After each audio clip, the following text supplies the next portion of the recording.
Viernes. Y los viernes nos cultivamos. Los viernes es de cultura, los viernes es de historia, los viernes nos da mucho gusto recibir a nuestro buen amigo, al doctor Joaquín Robles Linares, quien ya está listo para platicarnos el tema de hoy y de este fin de semana. Joaquín, muy buenas noches.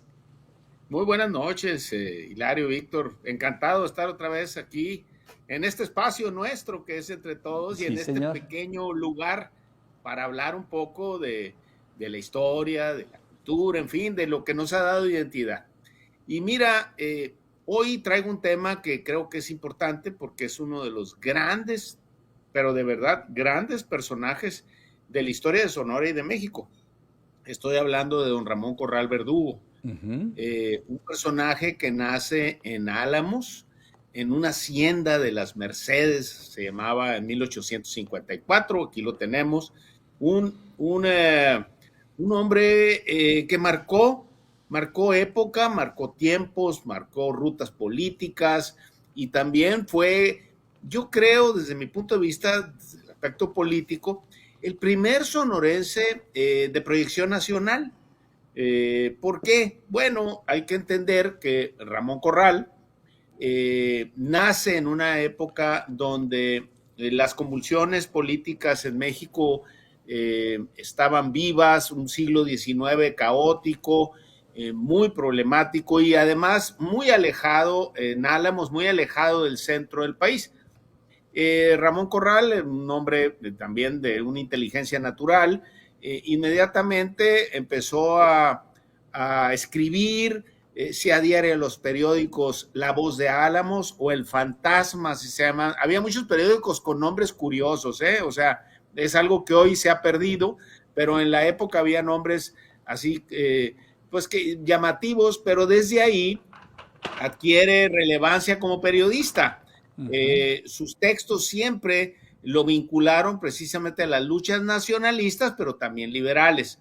Con el tiempo en Sonora se da un fenómeno también muy interesante. Ya hemos platicado cómo Sonora tenía un desarrollo un poco lejano del centro, insular le llaman los estudiosos, o sea, en medio de la nada prácticamente. Sin embargo, esta generación de Ramón Corral y particularmente un personaje que no había nacido en Sonora, había nacido en Guadalupe y Calvo, Chihuahua, el general Torres, Luis Emeterio Torres, mayor que ellos, se juntan, los intereses apuntan en la misma dirección y a través de estos personajes van uniéndose políticamente al centro y se van afinando con la figura principal de aquel último tercio del siglo XIX, primero que es Juárez, pero después sería Porfirio Díaz. Y así es cuando Sonora empieza a transformarse. Para aquellos años, este grupo político, lo que es Ramón Corral, Luis Emeterio Torres, Rafael Izábal, Lorenzo Torres, otro general y militar también importante, van integrando esta región del noroeste del país. Y así es como aquellas ciudades lejanas del centro van adquiriendo nombres que los identifican con la historia nacional, pero también las calles de las ciudades, en este caso Hermosillo, empiezan a tener denominaciones pues que lo identificaban con un todo nacional del cual estábamos alejados. Por ejemplo, aquella calle del Piojo se transforma en José María Yáñez, o aquella calle del Comercio, sí, aquella calle del Comercio, todo respondía a lugares donde la gente iba a hacer pues lo que necesitaba, que la calle del Guamuchilar, por ejemplo, se transforma en calle Chihuahua, y la calle que era la del Comercio, pues se transforma después en Avenida Orizaba, en fin, todo este tipo de cosas, nace la Tehuantepec, todas esas calles que se van uniendo a aquella dinámica nacional en una figura que era Díaz, pero en el estado era Luis Emeterio Torres, Ramón Corral, como figuras predominantes de aquel triunvirato. Bueno, Ramón Corral, un hombre muy ilustrado en esa época, que inicia en el periodismo, pues llega a ser funcionario, con el tiempo llega a ocupar la gubernatura del estado y hace cabeza de aquel grupo. Y bueno, viene precisamente lo que les platicaba al principio de la proyección nacional. Dice cualquiera, ¿por qué se fijaron en él? ¿Por qué Díaz se lo llevó al centro del país? Bueno, Díaz para principios de 1900, pues Díaz ya era un hombre viejo.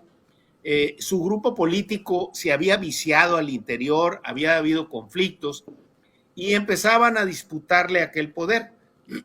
En aquella ocasión, perdón, el jefe del gobierno de la Ciudad de México, un señor de apellido Escandón, empieza a formar clubes reyistas. Estos clubes hacían las funciones como de partidos políticos. No es algo parecido, pero más o menos para darnos una idea. Y entonces esos clubes reyistas que exaltaban la figura de Bernardo Reyes, en aquel momento Díaz lo ve como un riesgo para su figura, para su poder, para su presidencia, y entonces desaparece aquellos clubes reyistas, desaparece aquel señor Escandón, que era el jefe de gobierno de la Ciudad de México, y entonces, a través de José Ives Limantur, personaje muy influyente en el Porfiriato, secretario de Hacienda, vienen por un personaje lejano del centro del país, ajeno a la grilla local del poder en la época en la Ciudad de México.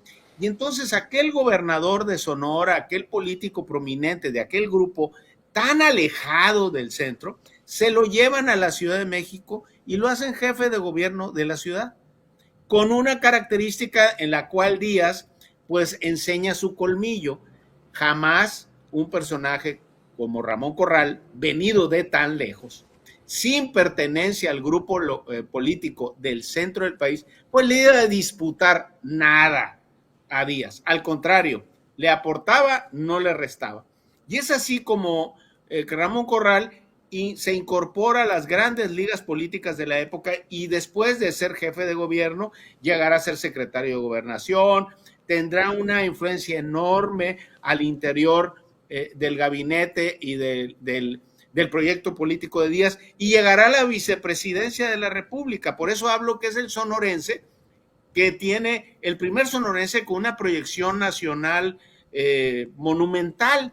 No había habido otro en esa categoría y que estuviera de lado o al lado del dictador, en este caso, y del personaje de fin de siglo y de principios de siglo, que era Porfirio Díaz. En torno a él, obviamente, se empieza a formar una clase política y aquellos que lo habían acompañado, como Lorenzo Torres, como Rafael Izábal o como Luis Emeterio Torres, pues tienen las bondades de tener un personaje tan cercano al poder y con Porfirio Díaz, que era en este caso Ramón Corral. Y hablo de él, ¿por qué es importante? Bueno, me remito a lo que dice Francisco R. Almada, el libro de él habla de Ramón Corral como un gran constructor, como un personaje que trajo educación a Sonora, que trajo obra, que incorporó al Estado al desarrollo nacional, se incentivó la creación de vías de comunicación. Era un personaje muy, muy importante y que además le trajo muchos beneficios al Estado y que a pesar de eso, pues cualquiera se hubiera imaginado que para septiembre de 1910, que el régimen celebra y junto con el régimen nacional se celebraba aquí las fiestas de la independencia, pues nadie se imaginaba que para mayo de 1911 aquel régimen iba a estar aniquilado y se iba a acabar, y Ramón Corral viaja y se exilia en París, muere, por eso hablo de él esta fecha, el 10 de noviembre de 1912 en París, y está sepultado hasta la fecha en el cementerio de Père Lachaise, allá en París. Hay que recordar que, por ejemplo, para que vean qué tan importante era, es que el parque, por ejemplo, el Parque Madero, que hoy conocemos como Parque Madero, que es pues un personaje de la historia sonorense, llevó previamente el nombre de Ramón Corral, aquí lo tenemos. Esta fue una manera de retribuir toda la admiración que la gente le tenía y todo el agradecimiento que le tenía a este personaje que se había proyectado a nivel nacional. Si ahorita irte a las grandes ligas políticas nacional no es sencillo, imagínense a finales del siglo XIX, pues no era cualquier cosa. Y este personaje llegó por lo que haya sido, con las causas y con los motivos que hayan sucedido, y sí proyectó al Estado y lo integró prácticamente a ese todo nacional de Porfirio Díaz. Él fue el personaje que estaba vinculado a la educación, al progreso en el Estado, y su nombre y además su trascendencia fue tan importante que hay un detalle que me llama mucho la atención. Los revolucionarios sonorenses siempre lo respetaron, siempre tuvieron cierta deferencia a su figura, tan es así que a Plutarco Elías Calles como maestro, Ramón Corral le entrega su título. Ellos no recelaban de Ramón Corral, e incluso me ha tocado ver comunicación entre la viuda de Corral y los revolucionarios, y esta comunicación es muy respetuosa, y les puedo decir que incluso se tutean. Entonces, es un fenómeno diferente a lo que hemos visto en otras transiciones políticas y revoluciones. Aquí, en este caso, por ejemplo, se le respetó su propiedad, lo que era el molino harinero, el hermosillense, que hasta la fecha pueden pasar ustedes por ahí, van a ver el frontispicio de aquel molino del siglo XIX. Se le respetaron sus deudas, se le convino, por ejemplo, pagar aquellos adeudos que la revolución había contraído con ellos, y no se los expropiaron. Tan es así que la familia regresa después de su muerte en 1912, llega a Sonora, se asienta y es acogida como un vecino más, y nunca hubo persecución ni despojo en contra de aquellos descendientes de este gran personaje. Oye, Joaquín, Ramón Corral, que estamos refiriéndonos, ¿es el abuelo o bisabuelo de Ramón Corral, que fue candidato a gobernador? Es bisabuelo. Mira, es Ramón Corral Verdugo, luego viene el hijo Ramón Corral Escalante. Ramón Corral Verdugo estaba casado con Amparo Escalante. Luego viene Ramón Corral Canalizo, hijo de este Ramón Corral Escalante, y Ramón Corral Ávila, es el cuarto, okay. es el bisnieto. El hijo de Ramón Corral Escalante era muy estimado en Hermosillo. Te estoy hablando de los años 30 que vivía él, 20, 30. Incluso me encontré una comunicación, una información de la Comisión Nacional del Agua, un boletín, y viene como funcionario, no estoy seguro que sea él, pero viene un Ramón Corral, o sea, lo integraron sin ningún prejuicio, nada, absolutamente, y aquí estuvieron. Entonces, en el caso, el que fue gobernador sería el cuarto, no es el nieto, es el bisnieto. No, candidato a gobernador. Sí, candidato a gobernador. Oye, Joaquín, entonces... también me señalaste, y que por ahí lo debo de tener, el billete de 5 pesos del Banco de Sonora. Sí, fíjate que eso es una cosa muy curiosa. Bueno, Ramón Corral pues marcó época, hubo una cantidad de lugares y de espacios públicos que están ligados a su nombre, están ligados a su ejercicio, están ligados precisamente a la época. Y hay un billete de 5 pesos, pero es otro, es un billete de 5 pesos. Ese que estamos viendo aquí, ese de la niña, ese. Fíjense que este billete es muy famoso porque hay que recordar, para aquellos que viven el presente, estoy hablando de una época donde no había Banco Central, no había Banco de México. Los estados, Hilario, Víctor, emitían billetes, y que después los revolucionarios le llamaban bilimbiques, ¿no? Sí. Pero los estados emitían billetes, y era una forma de contraer deuda, pero también de facilitar las transacciones. Este billete de 5 pesos es muy famoso, no nomás por su diseño, que es muy bonito, sino porque la niña que ven ahí era hija de Ramón Corral. Okay. Ella era hija de Ramón Corral y Amparo Escalante. Este billete además fue famosísimo porque fíjense que este billete circuló a tal grado que se convirtió en una especie de ícono en Hollywood. En la época de las películas, van a ver ustedes una cantidad de billetes ahí que usan los actores y todo, y muchos provenían de estas, ya no tenían ningún valor, provenían de estas emisiones, y este banco, este billete quedó como un símbolo de la época, y además para ver la influencia que tenía el personaje, y además el halago que le hicieron los funcionarios de Hacienda de Sonora de la época para incluir al rostro de su hija en un billete, y era su niña. Creo que se llamaba Amparo también la niña, si no me equivoco, salvo algún televidente que me corrija, pero era una niña Corral Escalante, junto al diseño que era muy de la época, con esta mujer enseguida, y en fin, y también el valor de 5 pesos, pues que no era cualquier cosa. Pero ese billete fue muy famoso y hasta la fecha es un billete de colección, y creo que tiene un valor cuantioso para aquellos que lo conserven o lo tengan. No sé cuántos hay, pero sí fue un billete muy famoso, y particularmente para la historia nuestra, porque es su niña la que está representada ahí. Oye, Joaquín, ¿se le queda de ver a Ramón Corral? O sea, la sociedad, el gobierno, Sonora le queda de ver, porque yo siento que sí, hay algunos lugares que llevan su nombre, pero realmente, pues digo, hasta ese parque, lo que era el Parque Madero, que le hayan quitado el nombre, pues se me hace como que muy lamentable. ¿Qué sucede ahí? Sí, fíjate que, mira, yo estoy plenamente de acuerdo, creo que se le queda de ver, es un gran personaje, no puedes entender Sonora, su ingreso al todo nacional, en fin, muchas cosas, si no pasas por este personaje que fue Ramón Corral. Creo que se le queda de ver, y debemos despojarnos precisamente de todos esos pruritos o todas esas telarañas que a veces tenemos, mucho en base de la educación o la formación que recibimos, pero tenemos que comprender que eran hombres de su época, y creo que le quedamos a deber. Vale la pena destacar su nombre, destacar su legado, un personaje importantísimo para la vida política del Estado y la vida política de México. Miren, otro de los detalles que, por ejemplo, no lo tomamos en cuenta es que, por ejemplo, fue el primer biógrafo de Cajeme.